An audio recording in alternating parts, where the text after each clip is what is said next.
Bienvenue dans cette nouvelle édition de l'Africa Tonight. Au sommaire de l'actualité, l'ouverture du procès de Laurent Gbagbo devant la Cour pénale internationale fixée au 7 juillet 2015. L'ancien président ivoirien est accusé de crimes contre l'humanité lors de la crise post-électorale de 2011. Vive tension au sein du Parlement sud-africain entre le parti au pouvoir, l'ANC, et l'opposition. Au centre de la discorde, l'utilisation de fonds publics pour rénover la résidence privée du président Jacob Zuma. Et puis, direction la Tunisie à la découverte de la nuit de El Zahira, un spectacle traditionnel caractérisé par des hymnes spirituels. Mais tout d'abord, en Côte d'Ivoire, le ministre de la Défense, Paul Kofi, appelle les militaires à regagner leur poste, rappelant que ces derniers manifestent dans différentes villes du pays pour de meilleurs soldes. Le ministre a annoncé qu'une série de décisions seraient prises pour calmer leur mécontentement. Parmi celles-ci, le paiement d'arriérés de soldes et de frais de déplacement, ainsi qu'une meilleure couverture des frais de santé. Le procès de l'ancien président ivoirien Laurent Gbagbo s'ouvrira le 7 juillet 2015. La Cour pénale internationale l'a annoncé ce lundi. Emprisonné depuis 3 ans à La Haye, il sera le premier ancien chef d'État à être jugé par ce tribunal. Aminata Diak. C'est désormais confirmé par la Cour pénale internationale. Le procès de l'ancien président ivoirien Laurent Gbagbo s'ouvrira le 7 juillet 2015 à La Haye, aux Pays-Bas.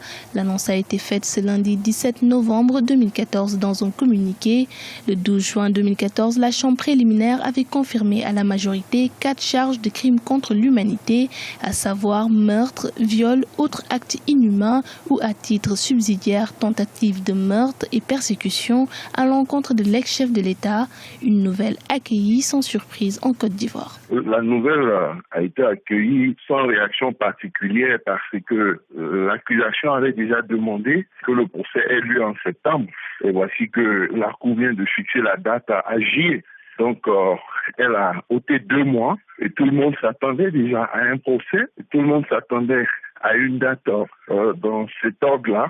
Donc, il n'y a pas eu de réaction particulière, il n'y a pas eu de surprise. Au sein de sa famille politique, la dynamique et le soutien n'auraient pas faibli, même si un schisme à l'intérieur du Front populaire ivoirien semble se dessiner après le dépôt en octobre dernier d'un acte de candidature au nom de Laurent Gbagbo à la présidence du parti par son fils Michel Gbagbo. Rien ne semble arrêter l'actuel président Pascal Affi-N'Guessan, candidat à sa succession, d'organiser le scrutin interne en décembre 2014. Relativement à la crise au FPI, ça ne devrait pas beaucoup changer les positions, puisque c'est en connaissance des causes que les uns et les autres avaient pris leur position. Pour les uns, pendant qu'il est là-bas, il faut lui donner un moyen supplémentaire de pression en le mettant à la tête du FPI. Pour d'autres, au contraire, il faut confirmer Affi-N'Guessan pour lui donner l'occasion de mener le combat en sa faveur. Donc au sein du FPI, ça n'a pas changé grand-chose et on ne sait pas si ça changera quelque chose. Emprisonné depuis 3 ans, Laurent Gbagbo, 69 ans, sera le premier ex-chef d'État à être jugé par la Cour pénale internationale. Pour sa défense, l'ancien président soutient avoir été évincé en faveur de son rival Alassane Ouattara, tandis que ses partisans dénoncent une justice des vainqueurs, car pour le moment, aucun membre du camp de l'actuel président ivoirien n'a encore été inquiété par la CPI. Quel regard porter sur les transitions politiques en Afrique? Après avoir conduit un processus de transition démocratique, Azali Assoumani, ancien président des Comores, partage son expérience au moment où les transitions politiques sont au cœur de l'actualité sur le continent. Aminata Diak.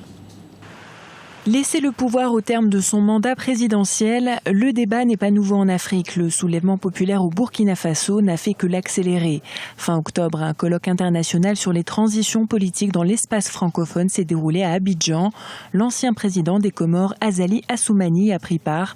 Pour lui, l'ancien président burkinabé Blaise Compaoré est loin d'être un cas isolé. C'est dommage qu'il y ait des présidents qui veulent remanier la Constitution, la changer pour se représenter.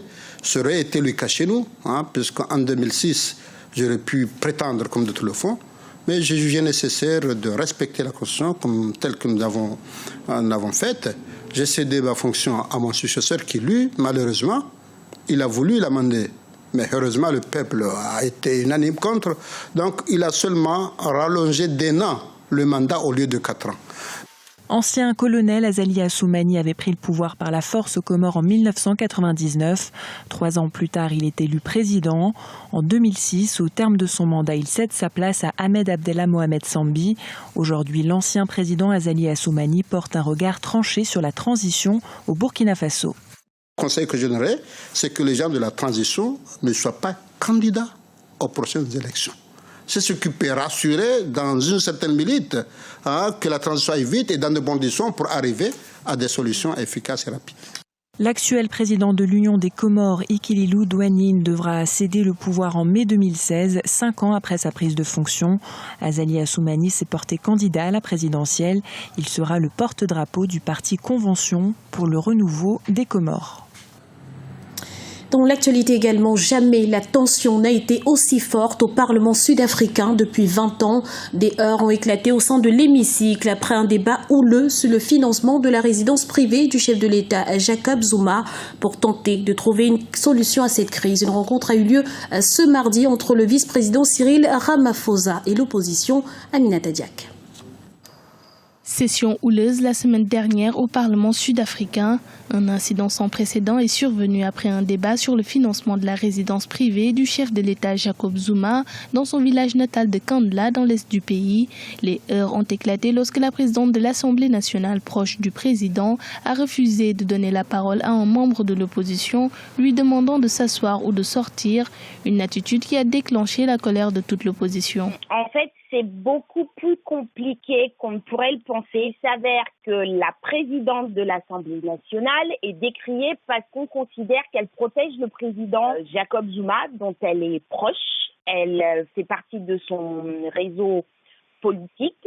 Et la semaine dernière, lors d'un échange assez musclé entre l'opposition et notamment l'une des parlementaires du parti de Julius Malema, et ça a fini en pugilat à l'Assemblée nationale, ce qui fait que la police est intervenue et c'est la première fois qu'on voit ça en Afrique du Sud. Ce mardi 18 novembre, le vice-président sud-africain Cyril Ramaphosa et l'opposition se sont rencontrés pour tenter de trouver une solution à la crise politique. Il est tout à fait dans son rôle puisqu'il est le responsable de ce qu'on appelle les affaires du gouvernement. Et Cyril Ramaphosa a réuni l'ensemble de l'opposition sud-africaine qui demande à ce que la présidente de l'Assemblée nationale quitte son siège parce que ça va aggraver la chose. Donc Cyril Ramaphosa, qui a quand même l'habitude de négocier, c'est un fin négociateur depuis longtemps, va devoir gérer la tension. Le président Jacob Zuma est soupçonné d'avoir utilisé plus de 17 millions d'euros d'argent public pour sa maison. Le Congrès national africain, le parti au pouvoir, lui apporte tout son soutien. L'opposition, quant à elle, accuse les députés de la majorité de couvrir la corruption et refuse désormais de reconnaître l'autorité de la présidente du Parlement. Au sud-ouest de la Mauritanie, la ville de Boutilimit a amorcé depuis quelques années un nouveau plan de développement. Des écoles, des hôpitaux et une nouvelle administration sont en cours de construction. Une modernisation qui devrait booster l'économie régionale. Reportage de Franck Noudofinin, notre correspondant en Mauritanie. À 150 km de Nouakchott, la capitale mauritanienne, Boutilimit se modernise peu à peu. La petite localité de 50 000 habitants qui a longtemps traîné les pas en ce qui concerne son développement a engagé depuis 2008 un important plan de modernisation dénommé Boutilimit Ville Nouvelle. Infrastructures routières, éducatives et sanitaires sont en construction pour donner à la ville l'éclat dont elle a toujours rêvé. Sur le chantier du complexe éducatif de Boutilimit, les travaux évoluent et devraient être achevés à la rentrée scolaire 2015-2016. Ici, nous sommes devant le projet de construction de reconstruction de l'école 2. En 1972, il y avait ce qu'on appelle l'école 2 qui était composée de 7 classes. Aujourd'hui, le projet comporte la construction d'un lycée. Le bâtiment où nous sommes. Donc au total, on peut compter vers 50 salles de classe aménagées dans ce projet, sans compter les bureaux et les laboratoires. Le projet de modernisation de Boutilimit comprend également la restauration des monuments historiques. Tout en étant moderne, la ville souhaite garder son cachet culturel, mais aussi religieux. Pour avoir abrité l'une des premières écoles modernes en Afrique de l'Ouest, où l'enseignement était dispensé en arabe et en français, Boutilimit tente aujourd'hui de faire revivre son aura d'antan. Les étudiants ici sont formés à la vie active selon les préceptes de l'islam, une religion qui respecte les différences. C'est d'ailleurs ça à Boutimilit, la culture et la religion au service du développement. Si la ville doit se moderniser demain, ce processus de modernisation doit tenir compte de notre culture et de notre religion, car c'est cela notre identité. Avec l'aide du gouvernement et de ses partenaires, de nouvelles perspectives économiques s'offrent à la ville de Boutilimit. Le processus de viabilisation des terrains se poursuit. La construction d'un réseau routier moderne à l'intérieur de la ville devrait être une réalité d'ici la fin de 2015. L'approvisionnement en eau et en électricité se fait de façon progressive. Culture à présent, les membres du théâtre municipal de Tunis ont tenu en haleine le public à l'occasion de la nuit El Zahira, célébrée le 13 novembre dernier. Un spectacle musical soufi basé sur des musiques traditionnelles. Retour sur les temps forts de cet événement avec Birama Saounera. Ce spectacle caractérisé par des chansons spirituelles a été conçu par Sami Lazmi, un jeune compositeur diplômé de l'Institut de musique de Tunis. À travers cette musique traditionnelle en voie de disparition, ce jeune musicien veut offrir au public de nouvelles sonorités qui ne laissent indifférent aucun amateur de la musique traditionnelle et spirituelle. Un spectacle.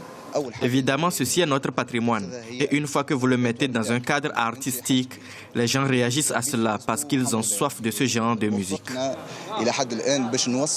Dans le passé, les chansons spirituelles étaient chantées dans des mausolées en l'honneur des saints et des prophètes. Ainsi, la visite des mausolées était une habitude de la population tunisienne. Toutefois, cette activité a diminué dans le pays ces dernières années.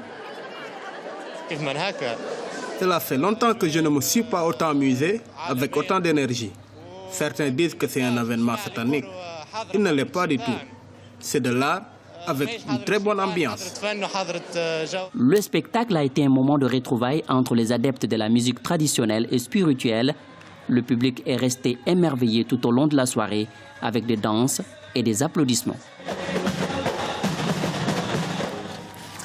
Ce journal a été réalisé par l'ensemble de la rédaction. Nous vous remercions pour votre fidélité.